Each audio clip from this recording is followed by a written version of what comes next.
আগের পর্বে দেখা গিয়েছিল যে রাজমাতা নীলাম্বরীর মনের কথা জানতে পেরে যায় এবং তাকে অনেক অপমান করতে থাকে, যা শুনে তার চোখ জলে ভরে ওঠে। তখন মন্ত্রীমশাই এসে রাজমাতাকে জানায় যে নীলাম্বরী কোনো সাধারণ দাসী নয়, সে একজন রাজকন্যা। তা শুনে রাজমাতা অনেক অবাক হয়ে যায়। অন্যদিকে মন্ত্রীমশাই রাজা ভানুপ্রতাপকে যুদ্ধে যাওয়ার কথা বলে। ভানুপ্রতাপ তাতে আগ্রহী না থাকায় রাজমাতা তাকে বোঝায় যে আগে তাকে রাজার দায়িত্ব পালন করতে হবে এবং মল্লিকার সমস্ত দায়িত্ব এখন থেকে তার। রাজা ভানুপ্রতাপ যেন চিন্তা না করে।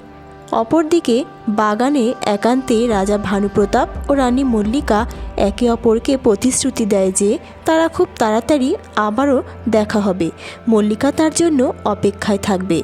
এরপরে রাজা চলে যায় এবং রাজমাতা চক্রান্ত করে মল্লিকার মন ভালো করার জন্য পাহাড়ে নিয়ে আসে। মল্লিকা খুব খুশি হয়। তখন রাজমাতা পাহাড়ের খাদের ধারে ফুটে থাকা লাল ফুলটি ছিঁড়তে বলে ভানুপ্রতাপের জন্য। রাজমাতার কথা মতো ফুল ছিঁড়তে যায় মল্লিকা এবং তখন পা পিছলে খাদে পড়ে যায়, যা রাজমাতা মনে মনে চেয়েছিল।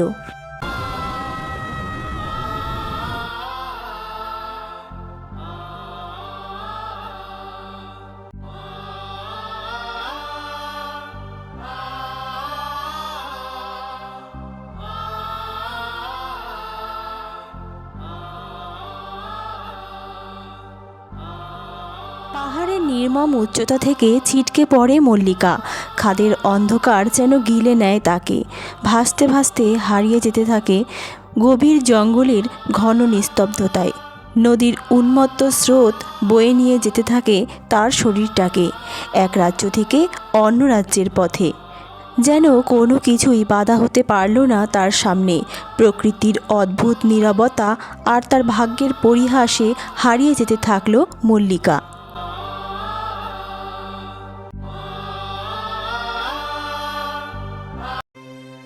এইদিকে ঝড়ের মতো প্রবেশ করে ভানুপ্রতাপ তার মহলে। মুখে ধুলো, চোখে উৎকণ্ঠা। দূত শুধু বলেছিল বিপদ, মহলে বিপদ, তার বেশি কিছুই নয়।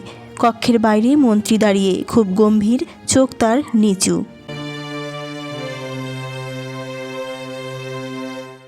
মন্ত্রী মশাই, কি হয়েছে? কে বিপদে আছে?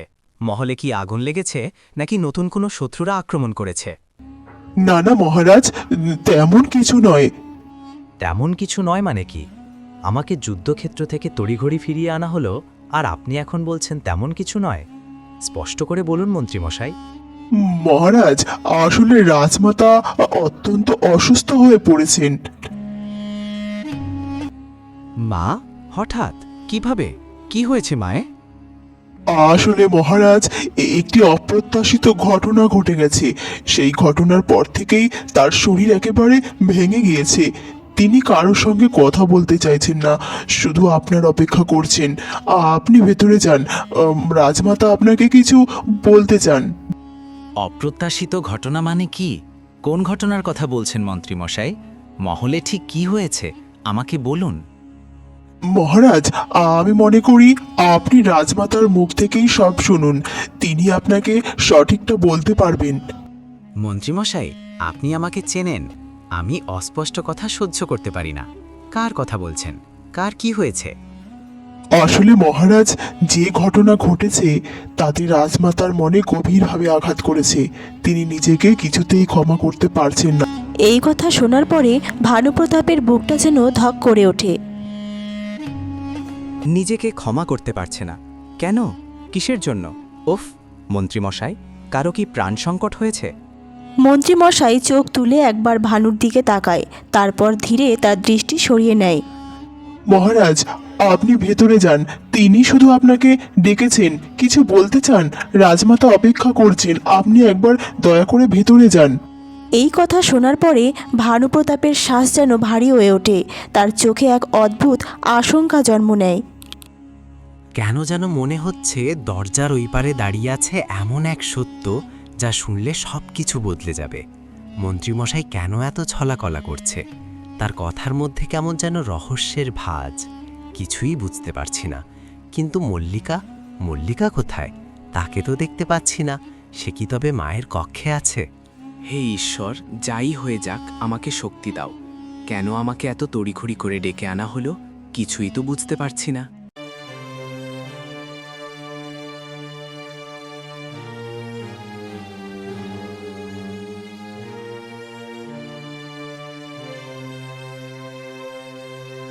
এ কি মাতা, কি হয়েছে আপনার?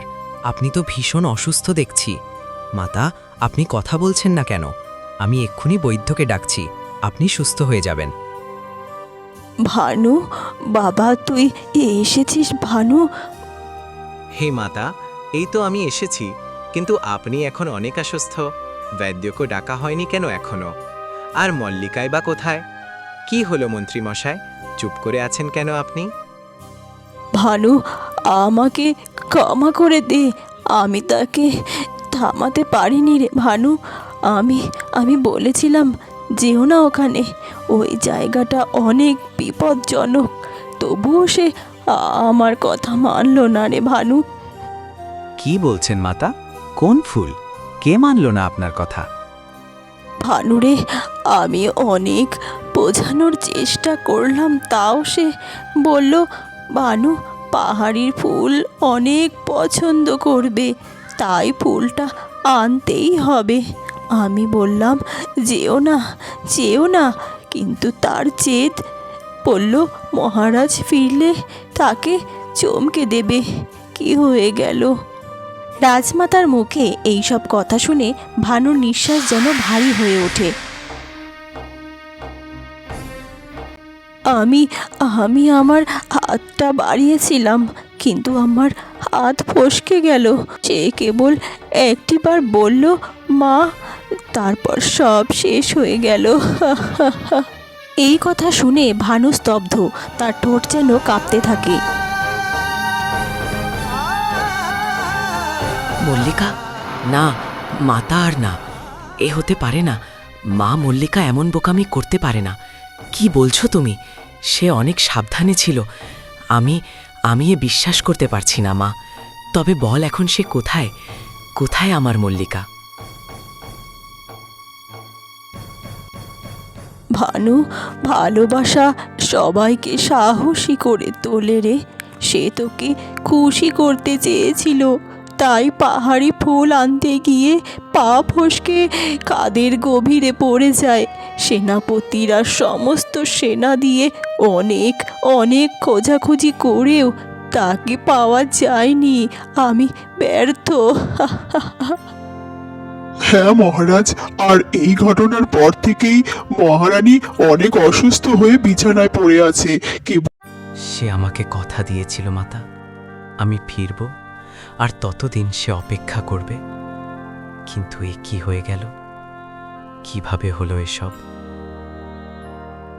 মল্লিকা, আমি তোমাকে ফিরে আনব। তুমি যেখানেই থাকো না কেন, পাতাল থেকে হলেও আমি তোমাকে ফিরিয়ে আনব। শেষবারের মতো হলেও আমি তোমাকে একবার দেখতে চাই। একটিবার দেখতে চাই মল্লিকা। যে কথা আমায় দিয়েছিল, সে কথা সে কেন রাখল না? কেন আমার জন্য সে অপেক্ষা করল না? আমরা একসাথে পাহাড়ে যাব বলেছিলাম মল্লিকা।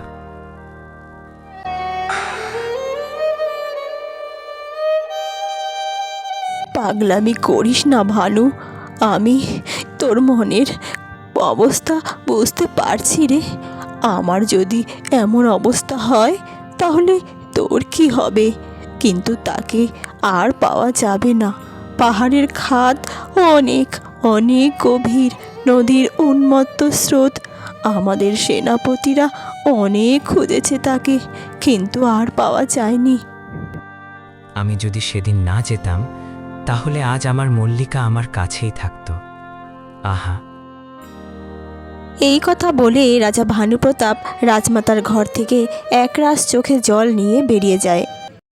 রাজা ভানুপ্রতাপ চলে গেছে রাজমাতা, সবকিছু একদম ঠিকঠাক হয়েছে, এইবার আপনি উঠে বসতে পারেন।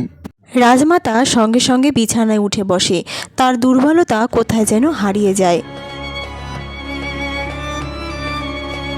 মন্ত্রীমশাই, এখনই সময়। রাজ্য এখন শূন্য থাকতে পারে না। ভানুর এখন দুর্বল মন। এই দুর্বল মনে শক্তপোক্ত আশ্রয়ের ঠিকানা খুঁজে আমাকেই এগিয়ে দিতে হবে তার দিকে। একজন গরিব ব্রাহ্মণের মেয়ে, তাও আবার উত্তরাধিকার দিতে অক্ষম, সে কখনোই এই রাজ্যের রানী হতে পারে না। এ কি হয়ে গেল মল্লিকা? সব কিছু এমনভাবে নিমিষেই শেষ হয়ে গেল। আমি বিশ্বাস করতে পারছি না। এমন হতে পারি না। আমি যে অনেক ছোট থেকে তোকে চিনি, জানি মল্লিকাকে। সে আমার প্রাণের সখী ছিল। তার সব কিছু আমার জানা। সে এমন বেপরোয়া কিছুতেই হতে পারে না। কেমন জানি সব কিছু ঝাপসা লাগছে আমার। আমি এই রাজ্যের রানীমাকে হারাইনি, আমি আমার ছোটবেলার সখীকে হারিয়েছি। কষ্ট হচ্ছে, খুব কষ্ট হচ্ছে আমার। মল্লিকা, তোকে ছাড়া এই রাজপ্রাসাদ আমার কাছে মূল্যহীন। আমি এই রাজপ্রাসাদের তোমার দাসী হয়ে এসেছিলাম। এবার মনে হয় আমার দাসীর জীবন থেকে মুক্তি পেলাম। কিন্তু বিশ্বাস কর মল্লিকা, এরম মুক্তি আমি চাইনি। এর থেকে ভালো হতো চিরকাল যদি তোর দাসী হয়ে থাকতাম। কি অদ্ভুত জীবন আমার! রাজকন্যা ছিলাম আমি, আর তুমি রাজগুরুর নাতনি। তবুও জ্ঞান, ধৈর্য, প্রজ্ঞায় তুমি ছিলে আমার থেকেও শ্রেষ্ঠ। আমার গুরুও তুমি। রাজনীতি, ধর্মশাস্ত্র, নীতিশাস্ত্র সব কিছু তোমার থেকেই শিখেছি আমি। সেই দিনগুলি আমি ভুলিনি মল্লিকা। সব কিছু তুমি আমায় হাতে ধরে শিখিয়েছিলে। সেই দিনগুলি আমি ভুলিনি। একটা সময় ছিল যখন তোমায় ছাড়া আমার দিন কাটত না, তোমায় না দেখলে দিন শুরু হতো না। কিন্তু আজ একই ঘটে গেল তোমার সাথে। সেদিন আমার অহংকার আমাকে অন্ধ করেছিল। সেদিন তোমায় রাগের বশে যদি কূপে না ফেলে দিতাম, তাহলে আমার এমন পরিণতি হতো না। আমার কর্মের ফলেই আমি রাজকন্যার পরিচয় হারিয়ে তোমার দাসী হয়েছি। কিন্তু তুমি কখনো আমায় অপমান করনি, বরং তুমি আমায় শিখিয়েছ অহংকার মানুষকে নিচে ফেলে দেয়, আর অনুশোচনা তাকে আবার মানুষ বানায়। আমি দেরিতে হলেও বুঝেছি মল্লিকা, তোমার জন্য। কিন্তু তুমি এমন ভুল কিভাবে করতে পারলে মল্লিকা? এমন হতে পারে না। আমি বিশ্বাস করতে পারছি না। তুমি আমাদের মাঝে নেই। কিভাবে বিশ্বাস করব আমি?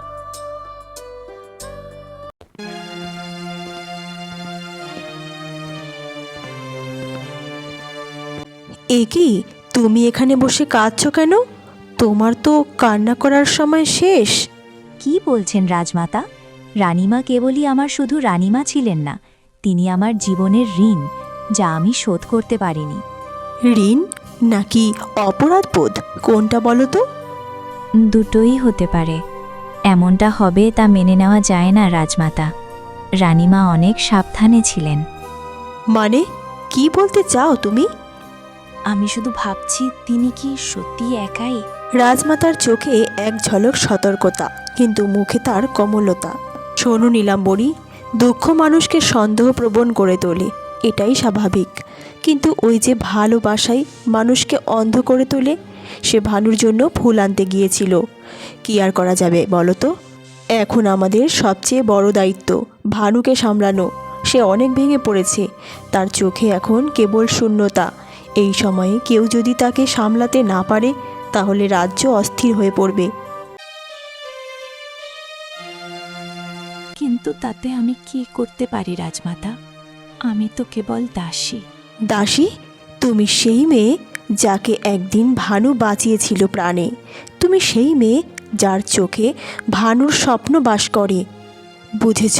আর এই কারণেই এই দায়িত্ব কেবল তোমার।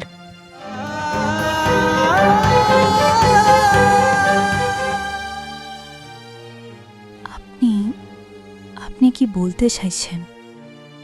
আমি বলতে চাইছি, এই মুহূর্তে ভানুর পাশে এমন কাউকে দরকার যে তাকে বোঝে, যে তার যন্ত্রণা শুনবে, যে তাকে ভাঙতে দেবে না। রানী মল্লিকা তোমাকে দায়িত্ব শিখিয়েছিল, তাই না? আজ সেই দায়িত্ব পালনের সময় এসেছে। ভানুকে সামলাও, তার সেবা করো, এটাই তোমার একমাত্র কর্তব্য।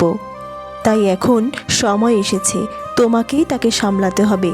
তুমি যদি দূরে সরে দাঁড়াও, তবে ভানু একা হয়ে যাবে। একাকী রাজা সবচেয়ে বিপজ্জনক।